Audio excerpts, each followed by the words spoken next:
Hello mga ka-farm! Ayan nga, napakalakas ng ulan, kaya naman yung baha, pumasok na dito sa loob ng bahay namin. Dito nga po pala kami nangungupahan mga ka-farm. Ayan, tignan nyo po, hanggang kwarto na namin umabot yung tubig. O diba, tignan nyo naman. Kawawa naman talaga kami dyan. Buti na lang kanya't wala naman kaming maraming gamit at kalilipat lang din naman namin dito. Tignan nyo po, dito talaga lahat ng bagsakan ng tubig sa lugar na to. Grabe. O, tignan nyo po, ang dilim-dilim pa ng tubig niya, ang itim-itim. So, kailangan namin lumipat dito sa may bukid. Hindi ko na nga po pinicturan yung o binidyohan yung paglipat namin dito kasi nga napakalakas talaga ng ulan. Yan, dito nga pala sa kalapaw namin na to ay meron pong 2 kwarto. Ayan nga, dito sa madilim na to, yan.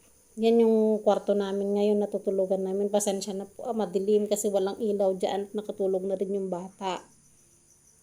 Yan po. Tapos, dito naman sa kabila, ay ito pala, anyway, dito pala yung sala niya. May 2 upuan din na ganyan, na maliliit. Pero marami din nakatambaka. Ayusin ko na lang mamaya pagka maliwanag na. Para at least malinis. Dito naman po sa kabila, ayan, dito ko nilipat yung mga laman nung tutulugan namin. Nandyan yung mga sprayer, yung mga grass cutter, nandyan lahat. Sige.